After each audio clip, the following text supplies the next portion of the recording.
Bueno, estamos aquí como cada miércoles de los expertos con un tema apasionante sobre inversiones. Soy Mar Díaz y estás aquí, estás en mi canal de Mar Díaz Inversiones. Sabes que si te gusta el contenido, por favor, compártelo con todas aquellas personas que quieran aprender sobre inversiones. Si quieres dejarnos un comentario, también puedes hacerlo. Si quieres dejar alguna pregunta para el experto que tengo hoy, también puedes hacerlo y a la vez os compartiré sus datos. Sabéis que principalmente en el canal suelo tocar sobre todo inversiones inmobiliarias, ¿vale? El tema de inversiones siempre, educación financiera, pero tocamos con bastante asiduidad el tema de inversiones inmobiliarias porque es una de las cosas que más demandan en el canal. Pero también soy una amante del tema de las criptomonedas, como me habréis podido apreciar en alguno de mis entrevistas, mis vídeos o en mi LinkedIn. Y en este caso he pensado que dada la situación actual sería un momento interesante para poder entrevistar a un experto en criptomonedas. Así que tengo aquí a José Manuel Ochoa. Él es experto en criptomonedas y hoy seguro que nos va a compartir temas súper interesantes. Bienvenidos, José Manuel, ¿qué tal? Hola, Mar, buenas tardes, muy bien. ¿Cómo Encantado de estás? estar aquí ¿Bien contigo. todo? Sí, todo Fenomenal, genial. ¿no? Bueno, pues como he comentado, eres experto en criptoactivos, en criptomonedas, en todo lo que tiene que ver con el mundo cripto. Y lo que sí que me gustaría es saber desde cuánto tiempo llevas en este mundo. Bueno, pues yo en el mundo de lo que son los criptoactivos empecé en 2017. Por aquel entonces yo trabajaba en el sector bancario, en la parte de tecnología, y a la vez siempre me había interesado mucho todo el tema de la economía y las finanzas. Y entonces cuando descubrí todo el tema de blockchain y las criptomonedas, pues me di cuenta de que como era la unión de la parte tecnológica con la parte financiera, y todo lo que representaba la descentralización, una vez que ya descubres lo que es, pues desde ese momento descubrí que era lo mío y desde entonces llevo 6 años dedicado a aprender cada día cuanto más mejor sobre lo que es blockchain y criptoactivos. Muy bien, genial. Pues hombre, eso es súper interesante. Entonces, ahora vamos a ponernos en el contexto que estamos en este momento. Tenemos un contexto de una inflación disparada, que llevamos ya unos meses con ella disparada. Ahora, para más, Henry, como se suele decir, nos sale esta ley de la vivienda y estamos en un mundo un poco convulso en el tema de inversiones. ¿Tú crees que el Bitcoin o las criptomonedas pueden ser una alternativa, refugio para el inversor? Bueno, en este momento, como bien comentas, estamos en una situación un tanto peculiar. Tenemos por un lado la inflación, que hace que nuestro dinero cada vez valga menos, que tengamos que hacer algo con nuestros ahorros para que no pierdan valor. Por otro lado, tenemos todo el tema del sistema bancario, con las quiebras de los bancos, que hacen que no tengamos muy claro si nuestro dinero está seguro o no en un banco. Y luego, lo que parece que es un poco la solución mágica a todo esto, lo que ha sido siempre, sobre todo en España, un activo refugio y donde todo el mundo decía que era la mejor inversión, los inmuebles, pues parece que últimamente con las nuevas legislaciones, pues parece que cada vez se vuelve un poquito menos interesante, porque con estas nuevas regulaciones a los inversores que invierten en inmuebles, pues le puede salir la inversión menos rentable. Además de también que se le añaden más riesgos. Si ya teníamos riesgos antes, ahora con el tema de la ocupación, con la nueva legislación que pone todavía más difícil el tema de la ocupación, pues se añaden más riesgos. Y con no poder subir los alquileres cada año por encima o igual a la inflación, pues resulta que aunque alquiles un piso y le saques una rentabilidad, pues esa rentabilidad a largo plazo no va a ser posible superar la inflación. Por lo tanto, evidentemente seguirá habiendo gente que invierte en inmuebles, sigue siendo una buena inversión, pero ya no es tan interesante como antes y quizás sea buen momento para empezar a pensar en otras alternativas de inversión, como pueden ser efectivamente las criptomonedas o los criptoactivos. Yo en este caso, a mí me gusta llamarles criptoactivos porque criptomonedas es un término que parece que hablamos de monedas digitales que se utilicen para comprar y vender cosas como medio de intercambio, cuando efectivamente esa es una de las utilidades de las criptomonedas, pero existe otra serie de activos basados en blockchain y en criptografía, que yo denomino criptoactivos, que incluyen a las criptomonedas y otra serie de activos que tienen otras muchas utilidades diferentes. Y es importante diferenciar lo que son, por un lado, Bitcoin, que es la criptomoneda madre, por así decirlo, y por otro lado, lo que se considera las monedas alternativas o alternative coins, también conocidas como altcoins. Hasta el punto de que Bitcoin es una criptomoneda y todas las demás, las miles de criptomonedas que hay aparte de Bitcoin, se consideran altcoins, se consideran aparte. ¿Qué quiere decir? Que todas estas criptomonedas tienen diferentes niveles de seguridad, de descentralización, diferentes propuestas de valor y tienen un montón de utilidades con contratos inteligentes y con un montón de aplicaciones diferentes a lo que es en sí Bitcoin. Por eso yo quiero hacer la separación de lo que es criptomonedas, criptoactivos y Bitcoin. En el caso de Bitcoin, la clara propuesta de valor de Bitcoin es un depósito de valor para ahorro a largo plazo. Mientras que las altcoins o el resto de las criptomonedas o el resto de los criptoactivos se pueden considerar más como una inversión de riesgo similar a lo que sería invertir en acciones tecnológicas del Nasdaq. Vale, o sea que entonces para las personas que nos están escuchando y que por primera vez tienen contacto con todo el tema de criptoactivos, de criptomonedas, ¿se podría comparar el Bitcoin con por ejemplo, con el oro, que es un valor refugio? Porque en las crisis anteriores, bueno, de hecho hasta hace relativamente poco el valor dinero estaba de alguna manera referenciado al oro, estaba respaldado. Luego todo esto se empezó a cambiar, el sistema bancario cambió, el sistema de impresión de dinero cambió y ahora efectivamente estamos en una situación un poco rara porque pensamos que tenemos el dinero en el banco, pero realmente no tenemos nada. O sea, eso está ahí. Estamos viendo que los bancos, que parecía algo como increíble, están quebrando y que en este caso no es como la crisis anterior, que está existiendo un respaldo de los países, ¿no? De los determinados países, sino que esto sí que es una cosa que se puede empezar a replicar, pues nos puede terminar afectando a todos. Entonces, el Bitcoin, ¿tú lo definirías así? ¿Cómo lo definirías? ¿Como parecido al patrón, al tema del oro, como un refugio? Bueno, como bien dices, el oro ha sido el dinero por excelencia a lo largo de miles de años y con la llegada del mundo tecnológico, del mundo digital, bueno, pues conseguimos convertir el dinero fiat, los euros, los dólares, en algo digital y se puede pagar con tarjetas de crédito, se pueden hacer transferencias y realmente el dinero digital es mucho más práctico. Pero ¿qué ocurre? Que el dinero digital, los euros y los dólares no tienen la dureza, por así decirlo, del oro. Es decir, son dineros que el Estado o los bancos centrales emiten sin mucho control y entonces llega un momento en que si emiten demasiado se puede provocar inflación.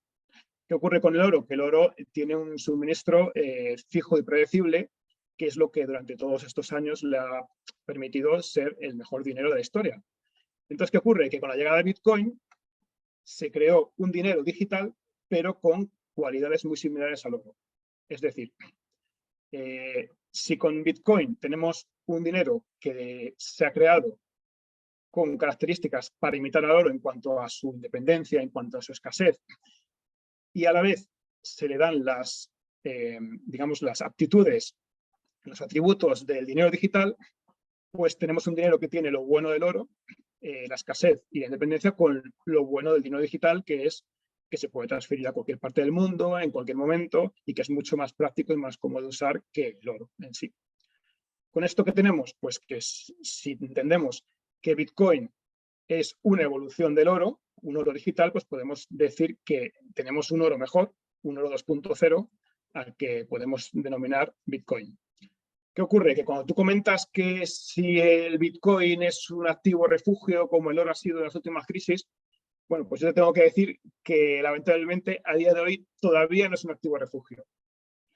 La principal utilidad de Bitcoin es la misma que la del oro. Es un depósito de valor para protegerse de la inflación a largo plazo, para protegerse de la excesiva impresión de dinero fiat que estamos sufriendo y la devaluación constante del dinero. ¿Qué ocurre? Que tú con el oro tienes un depósito de valor que lleva una historia de miles de años de confianza de la humanidad, mientras que Bitcoin tiene la misma utilidad, depósito de valor, y potencialmente es mejor porque es digital, pero es un dinero que ha nacido en 2009, tiene mucho menos recorrido. ¿Qué ocurre? Que al tener menos recorrido, tener menos adopción, menos capitalización, el oro, por ejemplo, con un precio actual de unos $2.000 la onza, tiene una capitalización de unos 13 trillones de dólares americanos. Mientras que el Bitcoin, con unos $25.000 que está ahora mismo, el Bitcoin pues tiene una capitalización de un medio trillón aproximadamente. ¿Esto quiere decir? Pues que la adopción, la capitalización del oro es unas 25 veces superior a la del Bitcoin. Por eso es un activo más estable, más seguro, menos volátil, mientras que el Bitcoin todavía tiene mucho recorrido al alza, tiene mucha adopción por delante, y si finalmente triunfa, llegará a la capitalización del oro o incluso la superará, y tal vez no lo sustituya, pero es muy probable que convivan los dos depósitos de valor a un nivel similar en un futuro. ¿Esto qué quiere decir? Pues que si a día de hoy no podemos considerar al Bitcoin como un refugio porque es muy volátil, porque ante determinadas crisis puede que se comporte de una forma diferente al oro y no nos sirva como refugio, sí nos sirve como depósito de valor y como inversión por el potencial a futuro que tiene de convertirse en el nuevo oro y en el futuro sí ser un refugio. Pero bueno, incluso aunque todavía no sea un refugio y sí un buen depósito de valor y una buena inversión, en la última crisis bancaria hemos visto cómo mientras los bancos quebraban y las acciones de los bancos, sobre todo de los pequeños y los medianos, se derrumbaban, el oro y el Bitcoin subieron de precio. Eso te iba a decir que, bueno, él se ha mantenido, la verdad que el Bitcoin con todas las sacudidas que ha tenido en los últimos 2 años, 3 años, entre subidas y bajadas, se ha mantenido y parece que está en una franja bastante estable. ¿Cómo ves su tendencia de aquí a un año? ¿Cómo ves? Ya sabemos que esto es todo hipótesis, Bitcoin. Claro, del Bitcoin, pero tú que eres Bueno, un experto y yo, hay gente como en mi caso que sí, apostamos, ¿cómo ves la tendencia, bueno, José yo como Manuel? experto te puedo decir que nadie puede saber con certeza lo que va a ocurrir. Y cuanto más corto es el plazo, mayor es la incertidumbre. Es decir, cuando tú inviertes en un activo a largo plazo, tú confías en que ese activo a largo plazo, por sus fundamentales, por su situación en el entorno macroeconómico, tiene posibilidades de triunfar a largo plazo y, por lo tanto, su valor será más alto en el largo plazo. Mientras que en el medio plazo hay más incertidumbre de por dónde se va a situar su precio y en el corto plazo es imposible saberlo. Tú me preguntas por un año. Pues, sinceramente, en un año, llamémosle medio plazo, lo veo complicado. Yo te puedo decir que a largo plazo... A largo plazo para ti, ¿de cuánto tiempo A estamos largo hablando? plazo pueden ser 2, 3 años o 10. Bueno, empecemos por el medio plazo. Yo creo que en 2, 3 años debería de superar los $100.000, que es una cota que $100.000. todo el mundo ha hablado de ella. Ahora, a largo plazo, pueden ser 10 años o pueden ser 20, debería de alcanzar la capitalización del oro. Y estamos hablando de que si Bitcoin alcanza los 13 trillones americanos de dólares, estaríamos hablando de un precio por encima de los $500.000. Todo esto siempre suponiendo que Bitcoin continúe la adopción que va teniendo hasta ahora y que efectivamente vaya consiguiendo cada vez incrustarse más en la sociedad y vaya consiguiendo lo que hasta ahora ha conseguido y vaya siguiendo su camino. El precio de Bitcoin es muy volátil y podemos hablar quizás de la teoría de los ciclos de 4 años, aunque no es una teoría exacta porque las teorías sobre el precio a veces dejan de cumplirse, pero si seguimos con la teoría del ciclo de 4 años que se viene cumpliendo hasta ahora, hemos tenido un pico en 2013, otro en 2017, otro en 2021, y si se sigue cumpliendo, es probable que para 2025 tengamos de nuevo el próximo máximo por encima de los $100.000, no sabemos exactamente cuándo, por lo que quiere decir que una vez que hemos pasado el peor año en estos ciclos de 4 años, que sería justo el año pasado, El año pasado. ahora estaríamos en un par de años de acumulación para el tercer año ya el despegue, que a lo mejor no se cumplen exactamente los 4 años, que a lo mejor son 3, a lo mejor son 5.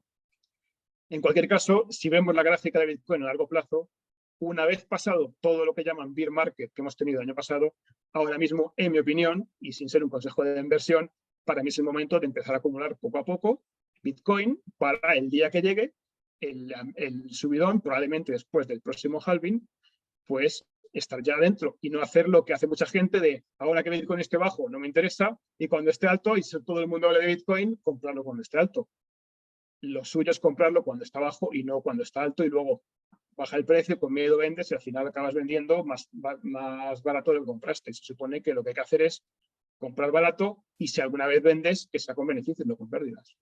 Hombre, también a lo mejor es interesante un poco ir promediando, o sea, ir promediando, porque hay gente que ha ido comprando a diferentes, en mi caso, con diferentes precios, y bueno, en ese caso, aunque llegues a un punto, en la mayoría de las ocasiones al final sales ganando, porque has comprado más en precio económico que en precio a lo mejor un poco alto. Bueno, cuando estamos hablando también de temas criptoactivos, criptomonedas, también llegamos un poco al tema de tokenización. O sea, aunque yo he hablado un poco también de tokenización porque el tema de la tokenización me apasiona, pero como estamos aquí ahora en una entrevista en este tema, tocando este tema, ¿qué nos puedes decir, José Manuel, del tema de tokenización? Cuando hablamos de tokenización, para que la audiencia lo entienda, ¿de qué estamos hablando? Bueno, lo que es la tokenización es una de las utilidades de la tecnología blockchain y la tokenización nos permite, en cierto modo, representar un activo, representar algo de valor. Yo puedo, en cierto modo, dividir en lo que es la tokenización. Me gusta dividirla por un lado, la tokenización de activos digitales y, por otro lado, la tokenización de activos tangibles. En el caso de la tokenización de activos digitales, estamos hablando de que tenemos un token que o bien el token en sí tiene valor porque es útil en algún tipo de aplicación descentralizada, o bien representa a su vez otro activo, pero también digital. ¿Qué pasa cuando tratamos solo con activos digitales? Que es más fácil hacerlo todo programable. Mediante contratos inteligentes, los denominados smart contracts, podemos programar todo lo que son los movimientos de dinero y las diferentes utilidades que tiene todo el mundo blockchain dentro de esa serie de activos. Al poder hacerlo todo con contratos inteligentes, nos quitamos toda la intermediación, lo hacemos mucho más ágil y, en cierto modo, mucho más justo y no dependiendo de terceras partes. ¿Qué ocurre? Que en este caso, como digo, es todo digital. Luego tenemos la otra parte, bueno, en el caso de la tokenización digital, como digo, se puede utilizar en las finanzas descentralizadas, pues podemos hablar de NFTs, con obras de arte digitales, es decir, siempre que sea todo digital. Y por otro lado tenemos la tokenización de activos tangibles. En este caso, podemos aprovechar todas las ventajas de la tokenización, pero hay que unir de alguna forma ese token digital que representa un activo real, un activo tangible del mundo físico. Tenemos que hacer ese link para que el token no deje de perder el valor del activo que representa. En ese caso, necesitamos de una empresa que nos garantice que esa unión entre el token digital y el activo físico se va a mantener. Aún así, aunque no tengamos 100% de centralización y aunque dependamos de una empresa, sigue siendo útil porque nos quitamos bastantes intermediarios, porque nos aporta liquidez en el mercado, porque nos permite diversificar y permite entrar a inversores más pequeños, es decir, tiene una serie de utilidades, como podría ser, por ejemplo, tokenizar una obra de arte pintada al óleo, que nos permitiría ser el propietario, por ejemplo, del 1% de una obra de arte muy cara o del 1% de un coche clásico muy valioso. Es una forma de fraccionar la propiedad de un activo valioso.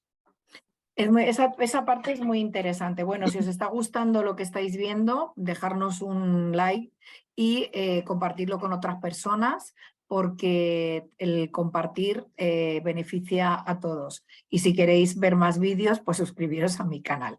Dicho esto, ¿cómo ves la unión? Te digo porque, bueno, yo estoy, si has visto algún vídeo mío, yo estoy metida bastante en el tema de tokenización inmobiliaria. De hecho, soy socia de una empresa que nos dedicamos a este tema. ¿Cómo ves tú la unión de los tokens con el sector inmobiliario? Porque yo le veo muchísima utilidad. Una de las que tú has comentado es la posibilidad de poder acceder a inversiones más grandes aun teniendo un pequeño capital, ¿no? Porque si tú no si tienes un pequeño capital, a lo mejor no puedes ir a comprar un edificio y obtener una rentabilidad alta, pero sí puedes adquirir un token de ese proyecto de manera 1, 2 o 3 o los que quieras, de manera que puedas acceder. ¿Cómo lo ves tú, José Manuel?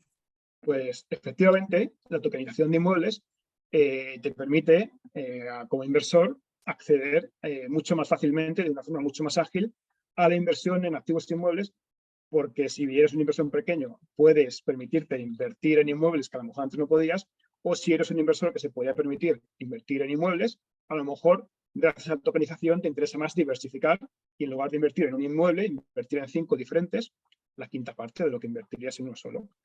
Y además con la ventaja de que en el momento que quieras salirte de la inversión, pues simplemente tienes que vender el token a otro inversor, de forma que te permite mucha más liquidez para entrar y salir del mercado y en definitiva lo agiliza todo y con la ventaja de que si con ese inmueble se hace una reforma y se vende a un precio más caro, ese beneficio que se obtiene se traslada a los tenedores de los tokens, que son los propietarios del inmueble. Y lo mismo si se alquila, si ese inmueble que se ha dividido en 100 partes, en 100 tokens, entre 100 o entre X inversores, porque puedes tener más de un token si quieres, pues esa rentabilidad que genera el inmueble se divide entre los que poseen el token.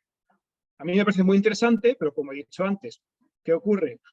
Que no es totalmente descentralizado porque a la hora de invertir dependes de que esa empresa que ha comprado el inmueble, que lo va a reformar, que lo va a vender, que lo va a alquilar, haga bien su gestión. Entonces, eso es un problema que tienes igualmente con la inversión en una Sí, con empresa que se cualquier tipo de forma inversión. tradicional.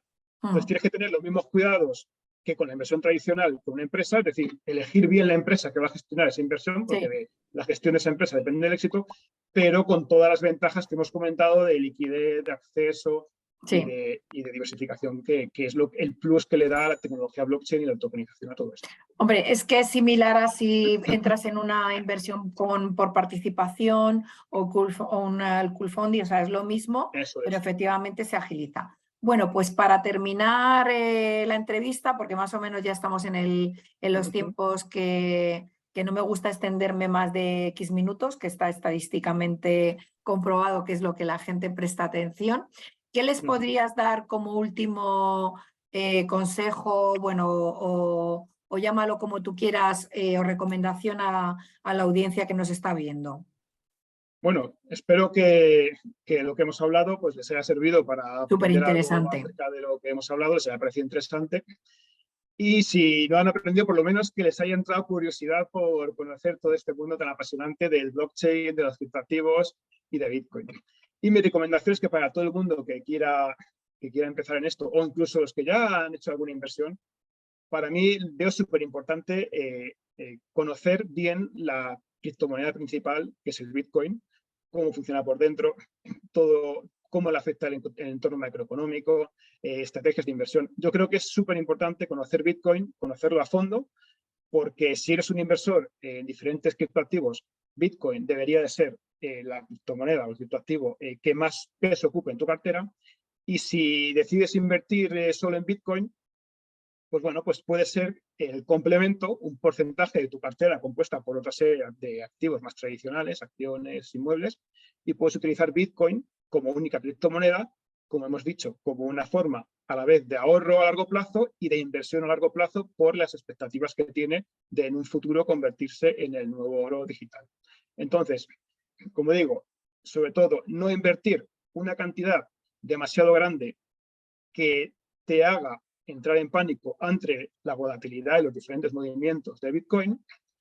Y como recomendación yo diría que la gente dedique a su cartera de inversión un porcentaje de Bitcoin acorde a la confianza que viene derivada del conocimiento en el activo en el que se invierte. Cuanto más conoces sobre Bitcoin, más descubres el potencial que tiene futuro y más confianza tienes en que va a triunfar a largo plazo. Según vas adquiriendo más conocimientos, pues es el momento de ir añadiendo más Bitcoin a la cartera. Y como has comentado antes, la estrategia de ir acumulando poco a poco, que se llama Dollar Cost Average, TCA, ir acumulando poco a poco a intervalos periódicos para que no te importe si está alto, si está bajo, porque al final obtienes una acumulación de Bitcoin a un precio medio de todos los precios a los que has A mí esta estrategia, que es la mía, me gusta. Me gusta porque, claro, yo he comprado Bitcoin a 9.000, a 11.000, a 13.000. Quiero decirte, ha habido a lo mejor uno que lo he comprado a 23, pero bueno, es que con todo lo que tengo recorrido por debajo, tiene que bajar mucho para que realmente llegue a un punto de pérdida, ¿no? Pero incluso si entras en pérdidas, que a muchos inversores les puede pasar, no entrar en pánico. Es cuestión de tener claro que es una inversión a largo plazo, a años vista, con vistas a aumentar el patrimonio de cara a la jubilación, y que no hay que entrar en pánico porque baja de precio. Por eso lo de no tener una cantidad demasiado elevada hasta que no tengas suficientemente claro que esto es para el futuro y que va a funcionar. Evidentemente, ¿existe la posibilidad de que finalmente Bitcoin no triunfe? Existe. Ahora, en mi opinión, es poco probable que no triunfe y es muy probable que acabe triunfando, en mi opinión. Bueno, yo quiero, por último, que sé que acabas de empezar con un proyecto nuevo, que es tu blog, que me parece muy interesante porque estás compartiendo muchísimo valor. De hecho, lo vamos a poner en el copy del vídeo para que la gente pueda verlo y pueda seguirte. Y bueno, ¿cuál es un poco tu objetivo? Porque la verdad es que por tu parte está siendo algo muy generoso, porque lo que estás compartiendo es de muchísimo, muchísimo valor. Sí, yo la verdad es que me di cuenta de que en Internet hay muchísima información. Lo que pasa es que está todo, digamos, como un montón de información técnica, un montón de información de un montón de criptomonedas diferentes. Y yo creo que hacía falta un blog donde se pusieran las cosas un poquito más claras, en un idioma entendible por cualquiera, de forma que se entendieran las dos partes que tiene Bitcoin. Por un lado, la parte de entender qué es dinero, qué es depósito de valor y todo lo que es la parte financiera, y por otro lado, cómo funciona por dentro, la parte tecnológica, pero siempre yo lo que estoy intentando en mi blog es contar todo esto de una manera que sea entendible por cualquier persona que no necesite unos conocimientos previos financieros o tecnológicos. Entonces, lo acabo de empezar, como comentas, y estoy, yo creo, aportando, como dices, bastante valor, Sí. Y espero que a la gente le resulte súper útil. Si Segurísimo. queréis acceder, el blog es whybitcoins.substack.com, que me imagino que Mar os lo pondrá en el... Sí, yo os lo pongo en el copy para que lo puedan copiar y seguir. Para que... Y si me queréis seguir en redes sociales, estoy en Facebook y en Instagram como @criptochoa, que es un poco la combinación de la palabra cripto y mi apellido, que es Ochoa, Criptochoa. Muy bien, lo pondremos también. Pues nada, oye, muchísimas gracias a ti, gracias. De verdad, me ha encantado la charla. Yo creo que tenemos como para 2 o 3 más, porque este tema es extenso, pero hay que dosificar las cosas, porque a veces cuando la gente no viene de este mundo se le hace un poco denso, ¿no? Pero es muy interesante. Muchísimas gracias. Yo solamente despedirte y nada, que nos seguimos hablando. Genial, Mar. Muchas gracias. Chao. Hasta luego. Gracias, hasta luego.